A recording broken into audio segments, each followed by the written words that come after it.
महाविघ्न का आरंभ है भैया। शस्त्र प्रत्यक्ष शत्रु पर चलाते हैं भैया, परंतु अप्रत्यक्ष शत्रु पर आप कैसे प्रहार करेंगे?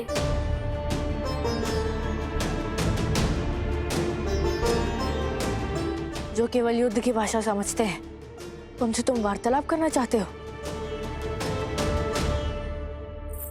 गणेश जी, भैया की बात उचित है। कभी कभी अन्याय केवल शक्ति से ही रुकता है, किंतु अहिंसा सबसे बड़ा शस्त्र है। यदि हम तर्कों से सिंधु के मन को बदल पाए तो? पाषाण उपदेश से नहीं पिघलता, प्रहार से टूटता है। नहीं सिद्धि, और मैंने देखा है कि प्रेम का पौधा पाषाण पर भी उगते हैं। सिंधु अहंकार की आग उगल रहा है। उसने आज तक घृणा ही देखी है। उसे प्रेम सिखाना हमारी विजय है भैया।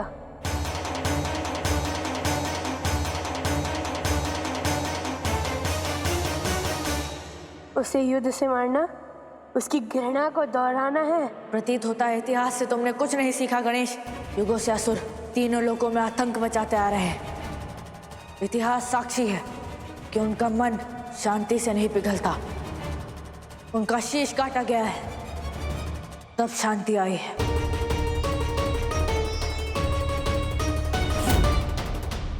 पर क्या उससे शांति छाई? नहीं, हर बार एक नया असुर जन्म लेता है, देवताओं से लड़ता है, देवता फिर शक्ति दोहराते हैं और हिंसा का ये चक्र चलता ही रहता है। क्योंकि हम समस्या की जड़ नहीं, केवल उसके फल को काटते आए हैं भैया।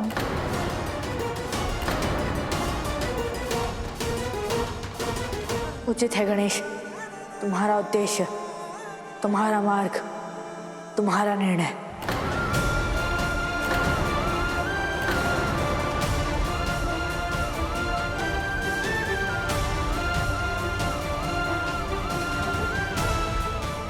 आपकी चिंता मैं भली भांति समझता हूँ भैया, परंतु इस विघ्न का सामना मुझे स्वयं ही करना होगा। ये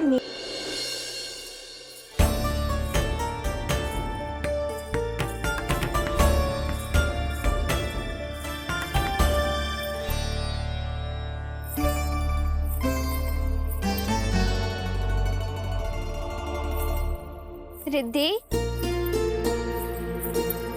रिद्धि, क्या हुआ? क्यों इतनी चिंता कर रही हो? सिद्धि देव विश्वकर्मा अभी तक नहीं पधारे। विघ्नहर्ता के आने से पहले सब कुछ तैयार होना चाहिए। और ये मूषक राज कहाँ है? अब इन्हें भी ढूंढो। इतना कार्य शेष है सिद्धि। रिद्धि, शांत हो जाओ। सदा इतनी धैर्यता रखने वाली मेरी बहन आज इतनी अधीर क्यों है? सच बताओ, क्या है तुम्हारे मन में जो तुम्हें विचलित कर रहा है? उचित है गणेश, तुम्हारा उद्देश्य, तुम्हारा मार्ग, तुम्हारा निर्णय। वही दोनों भाइयों का वो विवाद वाला पल मन से जा नहीं रहा है सिद्धि। कितना समय हो गया दोनों को गए, किंतु किसी की कोई सूचना नहीं। आशंकित हूं कहीं दोनों का रोष सीमा ना लांघ जाए। रिद्धि, दोनों भाई है और किसके पुत्र है ये क्यों भूल जाती हो? दोनों में मनभेद अवश्य हो सकती है, किंतु मतभेद कदापि नहीं। सिद्धि, एक बार चल के देखे क्या? रिद्धि, दो भाइयों के बीच यदि कोई भलाई की मंशा से भी जाता है तो उसका परिणाम ठीक नहीं होता। जैसे हम दो बहनें सदा प्रेम भाव से अपनी मतभेद मिटा देते हैं, वैसे ही गणेश जी और कार्तिकेय भैया भी एक मत पे आ जाएंगे। दोनों के मन के तार जुड़े हुए हैं, हमारे ही भांति।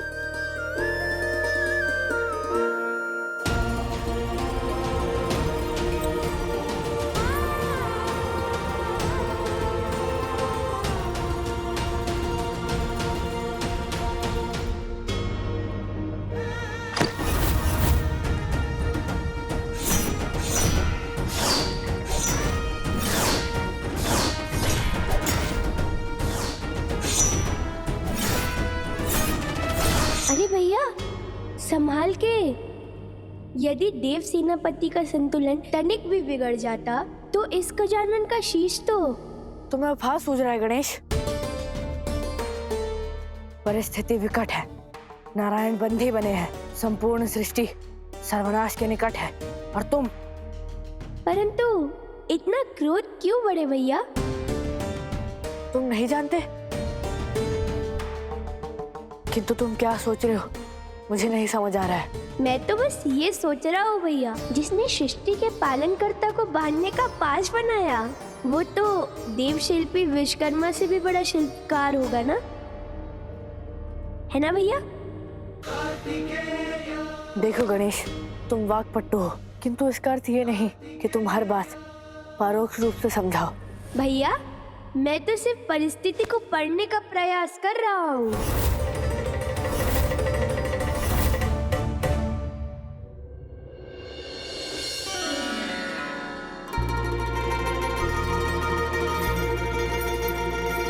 सखी, सखी। जी देवी। विश्वकर्मा जी आ गए? नहीं देवी।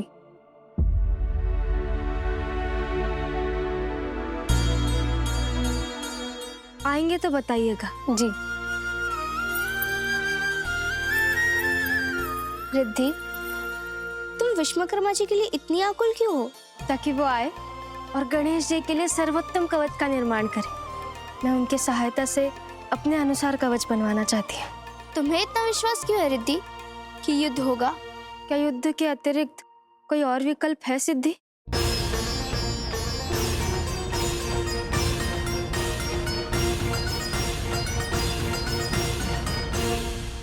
क्रोध में सबसे पहले स्मृति का लोप होता है बड़े भैया, और स्मरण है पिताश्री क्या कहते हैं, ये सब उनकी लीला है। स्मरण है गणेश, सब स्मरण है, किंतु मन मानने को सज्ज नहीं। भैया दुविधा मन नहीं, दायित्व उत्पन्न कर रहा है भैया। आप अपने छोटे भाई की सुरक्षा को लेकर चिंतित हैं, किंतु आप ये नहीं समझ रहे, नारायण मुझे अपने बल पर सफल होता देखना चाहते हैं। मेरे अस्तित्व का विस्तार उनकी इच्छा है और मेरे सामने उनकी खड़ी परीक्षा, मेरे अष्टनायक रूप की संपूर्णता इस परीक्षा पर टिकी है बड़े भैया, और मैं उनकी सांस पर खरा अवश्य उतरूंगा भैया। पर आपको ज्ञात है बड़े भैया, गणेश को केवल मोदक ही नहीं परीक्षाएं भी बहुत भाती है। परंतु भैया परीक्षा की मांग सिंधु से युद्ध नहीं है, अपितु नारायण की अनुपस्थिति में धर्म अधर्म के असंतुलन को संतुलित करना है, और ऐसा करते ही नारायण का पाश स्वतः टूट जाएगा, वो मुक्त हो जाएंगे। यदि ऐसा है तो योजना क्या है तुम्हारी? भैया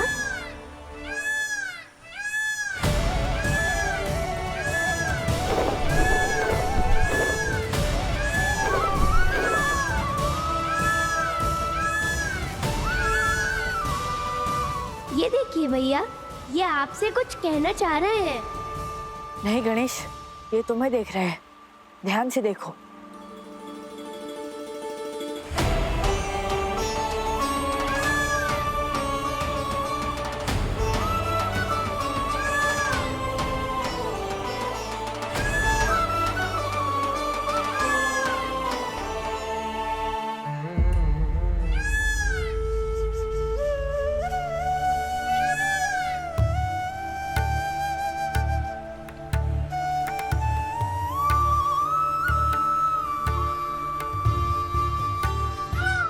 आप सब मुझसे क्या चाहते हैं?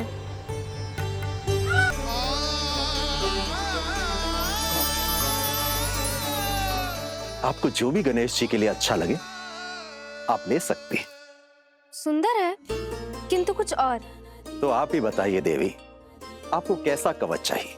इनमें से गणेश जी को किसी कवच की आवश्यकता नहीं है। उनका कवच उनकी बुद्धि है।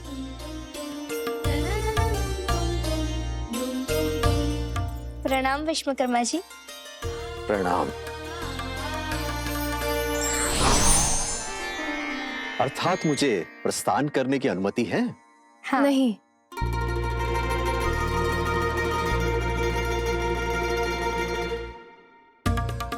तुम उन्हें प्रस्थान करने को क्यों कह रही हो सिद्धि?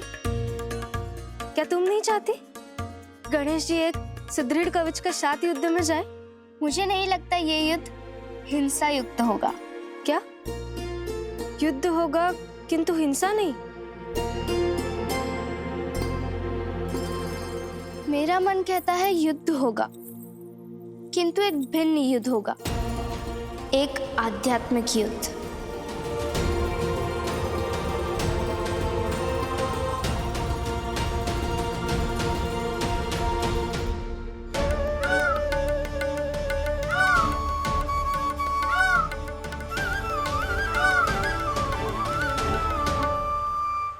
आप सब मोरगांव से आए हैं?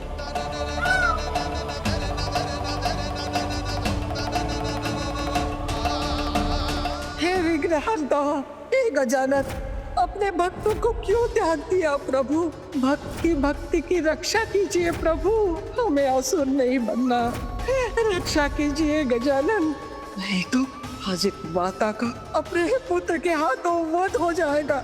हे गजानन, मेरे पुत्र को पाप कर्म से बचाइए प्रभु, उसे सुबुद्धि दीजिए।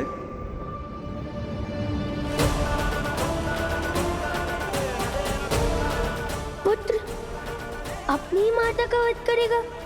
इस माता की करुण पुकार मेरे मन को व्याकुल कर रही है।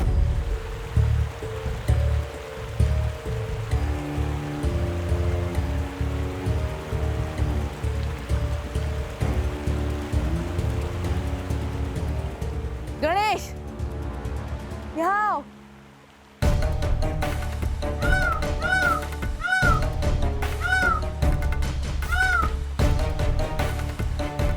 क्या हुआ भैया?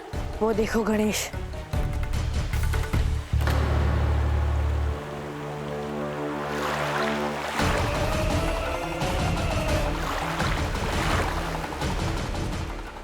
ये कैसी दशा को प्राप्त हो गई है मानव की आस्था? जिस भगवान को उसने अपने प्राणों से भी ऊपर रखा था, आज उसी को त्याग कर विसर्जित कर दिया गया।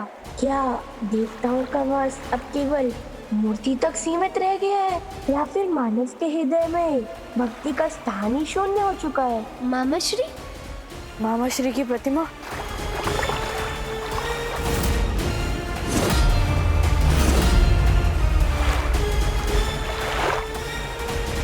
किसने किया है दुस्साहस? किसने? सभी देव प्रतिमाओं को जल में प्रवाहित करने का दुस्साहस किसका है और क्यों? प्रश्न ये नहीं है कि ये क्यों और किसने किया, अपितु प्रश्न ये है कि ये हो कहाँ रहा है।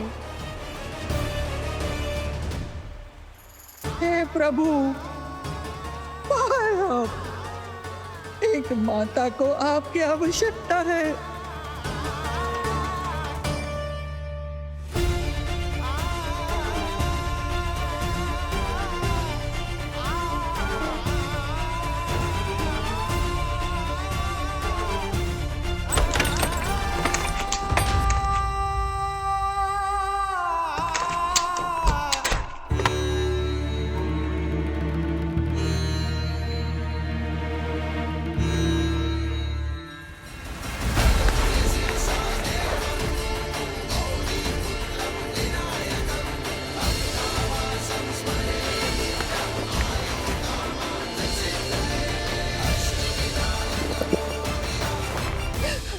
हे गजानन,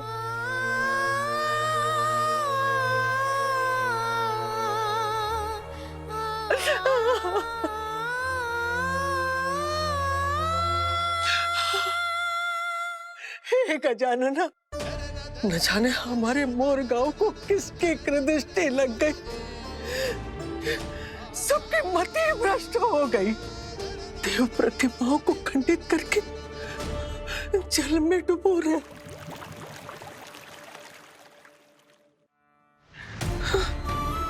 यह आपकी कैसी दुर्दशा हो गई है गजानन?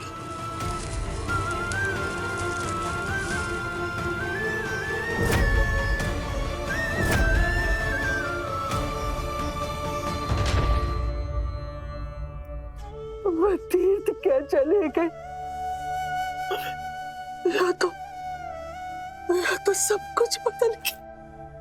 ये मोर गांव ऐसा तो न था, न यहाँ के लोग ऐसे न थे। आस्था और भक्ति में खोया हुआ ये स्थान ऐसे अचानक आस्था और श्रद्धा से विहीन हो गया।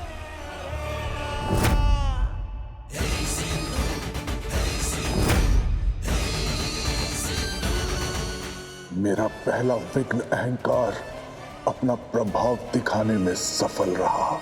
मन में उपजे अहंकार के विकार ने सबकी बुद्धि भ्रष्ट कर दी। अब होगा केवल भक्ति का नाश और आस्था का अंत। सिंधु देव की, सिंधु देव की, भगवान सिंधु की।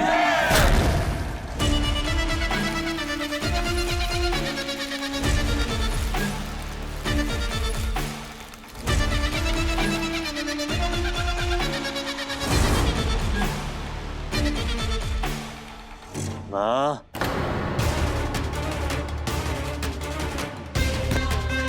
तेरा बेटा आ गया है जगत।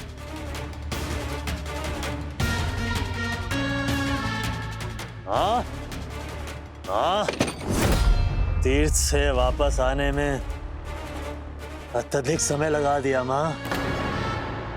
माँ, द्वार खोल,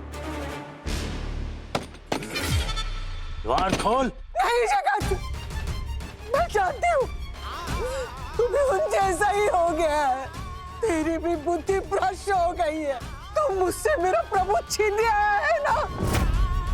मैं द्वार नहीं खोलूंगी। माँ, माँ द्वार खोल।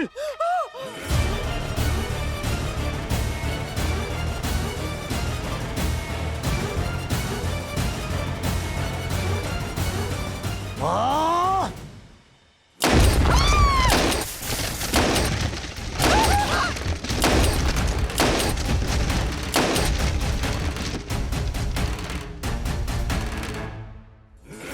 माँ, माँ, जगत, देख, तेरा बेटा आ गया। जगत, कहाँ है तेरे गजानन?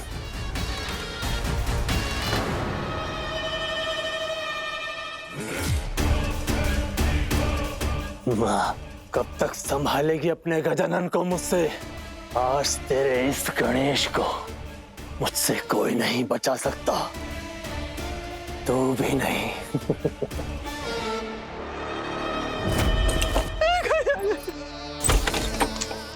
मैं आपके साथ अनिष्ट नहीं होने दूंगी गजानन।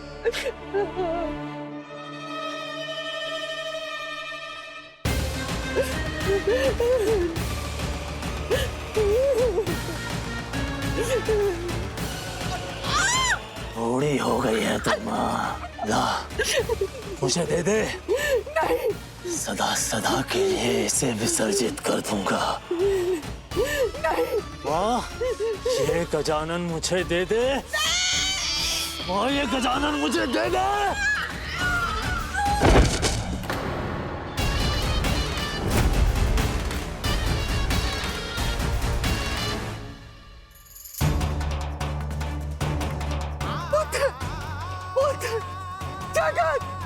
जगत, मैं तेरे पैर पड़ती हूँ।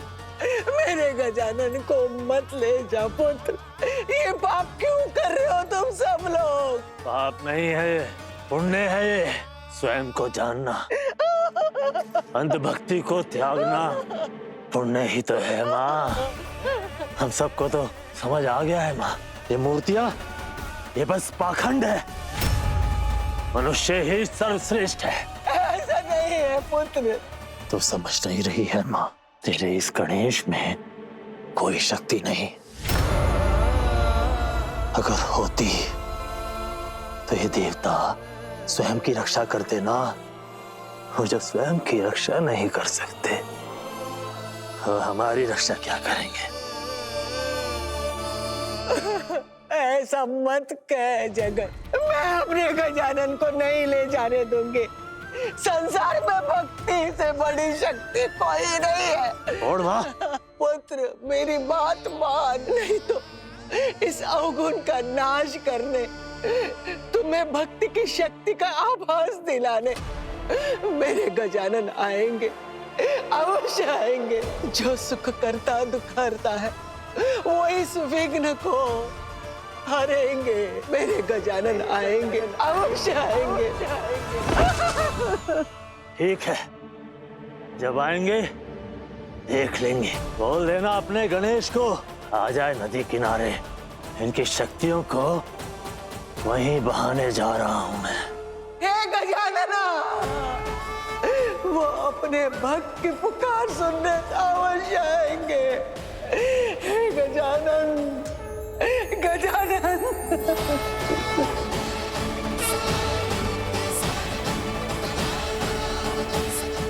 गजानन।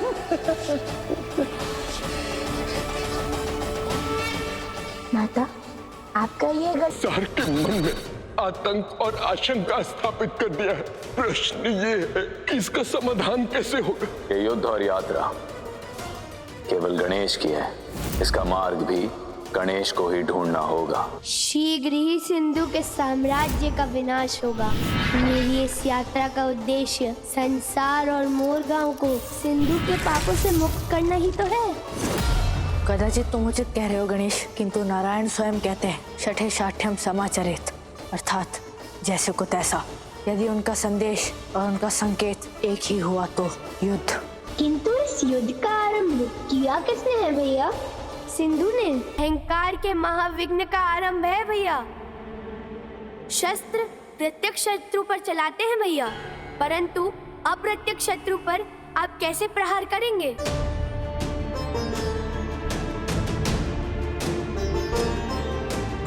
जो केवल युद्ध की भाषा समझते हैं, उनसे तुम वार्तालाप करना चाहते हो?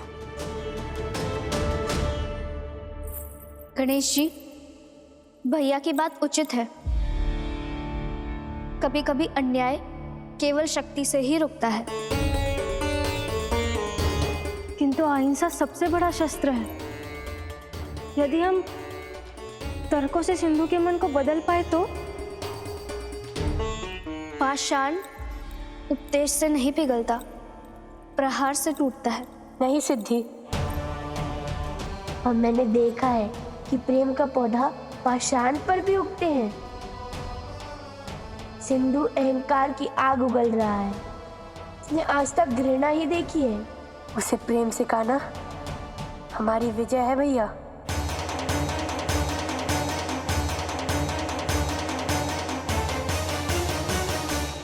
उसे युद्ध से मारना, उसकी घृणा को दोहराना है। प्रतीत होता है इतिहास से तुमने कुछ नहीं सीखा गणेश। युगों से असुर तीनों लोकों में आतंक मचाते आ रहे हैं। इतिहास साक्षी है कि उनका मन शांति से नहीं पिघलता। उनका शीश काटा गया है, तब शांति आई है।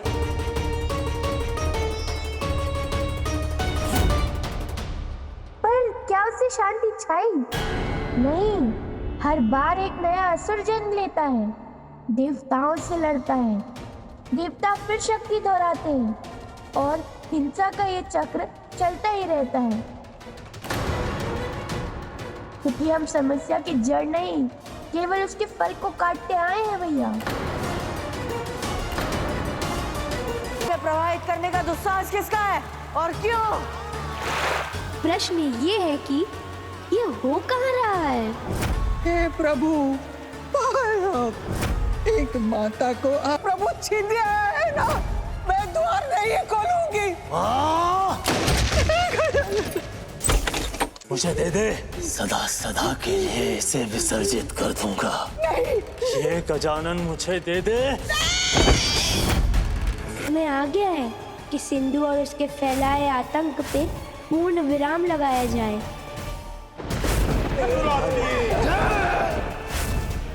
अंततः हमारी भेंट हो ही